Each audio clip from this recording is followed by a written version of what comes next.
आज हम एक ऐसे इंसान के सफर पर गहरी नजर डालेंगे जिनका नाम तो हम सब जानते हैं, लेकिन जिनकी कहानी शायद उतनी नहीं समझते हैं। मोहनदास करमचंद गांधी। हमारे पास जो स्रोत है उसका शीर्षक है महात्मा गांधी, सत्य और अहिंसा की यात्रा। और हमारा मकसद सिर्फ घटनाओं को गिनना नहीं है। बिल्कुल नहीं। हम ये समझना चाहते हैं कि एक वकील मोहनदास महात्मा कैसे बने, उनके तरीके, उनके हथियार, सत्याग्रह, अहिंसा, ये सब कैसे विकसित हुए। हाँ, और उन्होंने इन्हें एक पूरे साम्राज्य को झुकाने के लिए कैसे इस्तेमाल किया। तो चलिए इस कहानी को परत दर परत खोलते हैं। बिल्कुल। और ये कहानी, जैसा ज्यादातर लोग सोचते हैं, भारत में शुरू नहीं होती। अच्छा। नहीं, इसकी जड़ें, इसका फाउंडेशन दक्षिण अफ्रीका में रखा गया था। गांधी एक 24 साल के नौजवान वकील के तौर पर वहां गए थे, और जब 21 साल बाद लौटे तो वो एक पूरी तरह से बदले हुए इंसान और एक मंजे हुए नेता थे। तो चलिए वहीं से शुरू करते हैं। दक्षिण अफ्रीका, 1893। जी। स्रोत बताता है कि वो एक कानूनी मामले के लिए गए थे, लेकिन पीटर्समैरिट्सबर्ग स्टेशन पर हुई एक घटना ने सब कुछ बदल दिया। वो ट्रेन वाली घटना। हाँ, उन्हें ट्रेन के फर्स्ट क्लास डिब्बे से बाहर फेंक दिया गया था। तो ये सिर्फ एक अपमान था या इससे कुछ बड़ा हुआ? ये सिर्फ एक अपमान नहीं था, ये एक तरह का अवेकनिंग था, एक प्रेस्ट कॉन्शियस। उस एक रात स्टेशन की ठंड में उन्होंने सिर्फ अपमान महसूस नहीं किया, बल्कि उन्होंने उस पूरे सिस्टम के अन्याय को महसूस किया। अच्छा। और उन्होंने फैसला किया कि वो लड़ेंगे, लेकिन लड़ने का तरीका नया होगा। और दिलचस्प बात यह है कि गांधी के सबसे शक्तिशाली हथियार सत्याग्रह और अहिंसा। हाँ, सत्याग्रह और अहिंसा इसी जमीन पर गड़े गए थे। तो ये सिर्फ एक रिएक्शन नहीं था, बल्कि एक नई विचारधारा का जन्म था। उन्होंने इसे एक्शन में कैसे बदला? फौरन उस ट्रेन वाली घटना के अगले ही साल 1894 में उन्होंने नटाल इंडियन कांग्रेस की स्थापना की। अच्छा। ये भारतीयों को संगठित करने की, मतलब एक साथ लाने की पहली कोशिश थी। और असली प्रयोग कब हुआ? असली प्रयोग हुआ 1906 में, जब सरकार एक एशियाई अध्यादेश लाई। इसमें क्या था?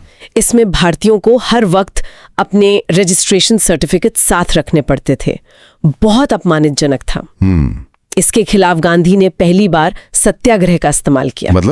मतलब कानून को मानना, लेकिन उसकी सजा भुगतने के लिए तैयार रहना। ये पैसिव रेजिस्टेंस नहीं था, ये एक्टिव नॉन वायलेंट डिफायंस था। और स्रोतों में फीनिक्स फार्म और टोल्स्टॉय फार्म का भी जिक्र है। ये क्या थे? सिर्फ रहने की जगह थी या कुछ और? ये गांधी की प्रयोगशालाएं थीं। प्रयोगशालाएं? हाँ, ये सिर्फ आश्रम नहीं थे, ये सत्याग्रहियों के लिए ट्रेनिंग ग्राउंड थे। यहाँ लोग साथ रहते थे, अपना सारा काम खुद करते थे। जैसे? खेती से लेके सफाई तक, और बहुत सादा जीवन जीते थे। यहीं पर उन्होंने सीखा कि एक आंदोलन चलाने के लिए अनुशासन, आत्मनिर्भरता और सामुदायिक भावना कितनी जरूरी है। तो दक्षिण अफ्रीका ने गांधी को वो ब्लूप्रिंट दिया। बिल्कुल, वही ब्लूप्रिंट जिसे वो बाद में भारत में एक बहुत बड़े स्केल पर इस्तेमाल करने वाले थे। तो 21 साल बाद 9 जनवरी 1915 को गांधी भारत लौटे।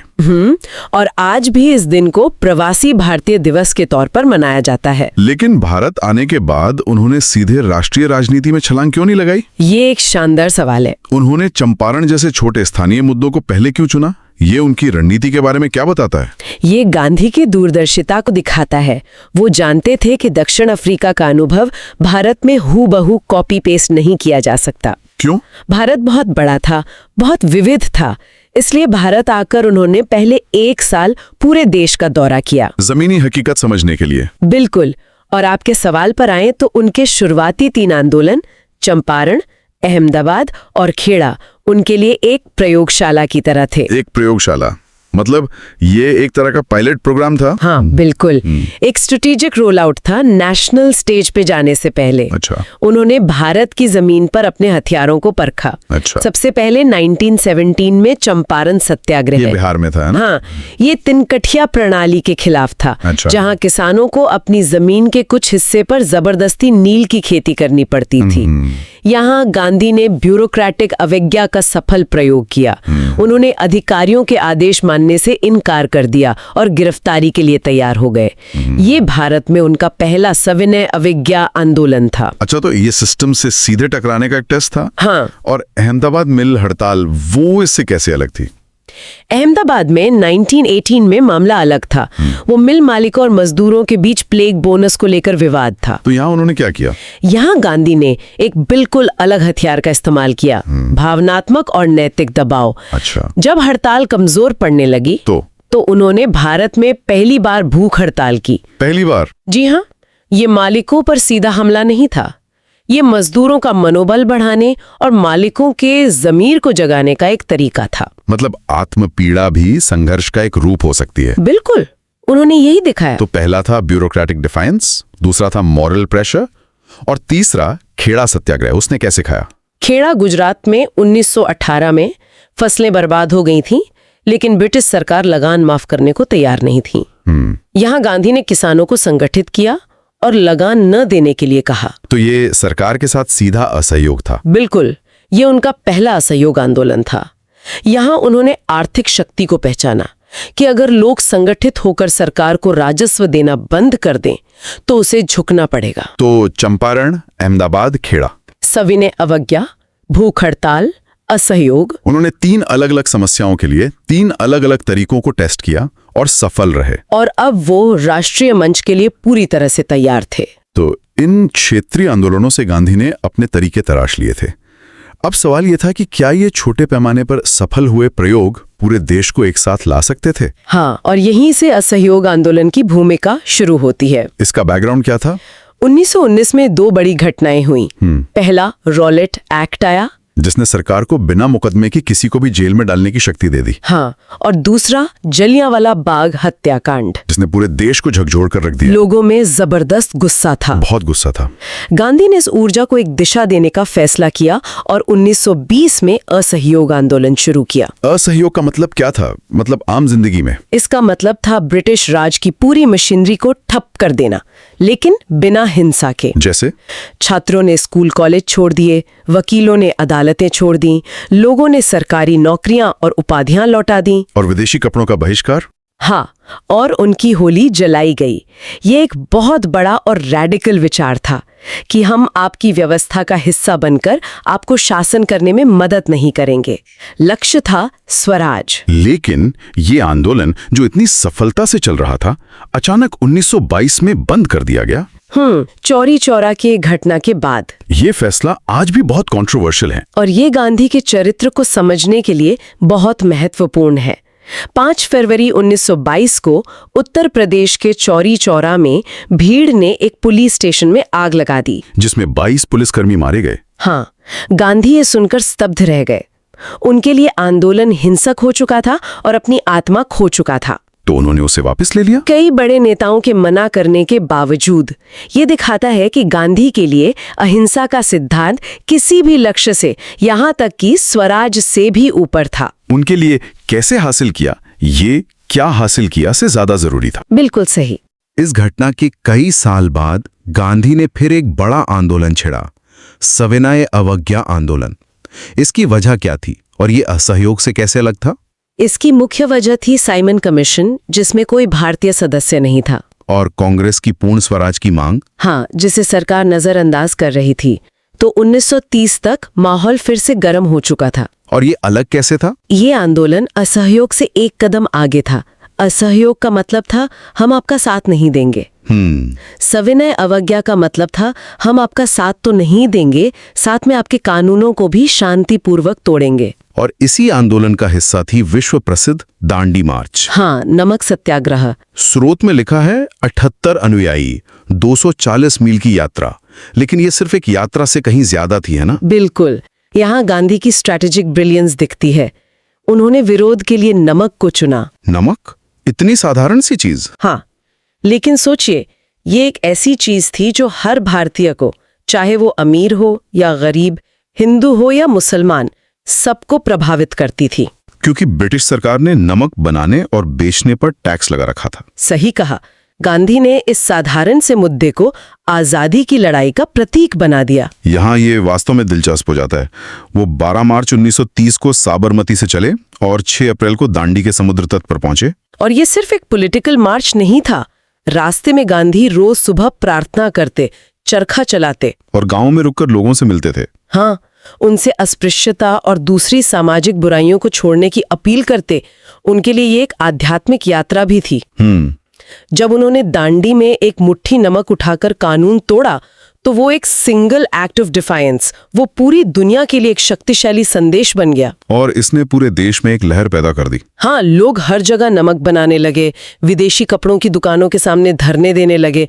इस आंदोलन ने ब्रिटिश राज की नींव हिला दी थी। और फिर आता है अंतिम और सबसे बड़ा प्रहार, 1942 का भारत छोड़ो आंदोलन।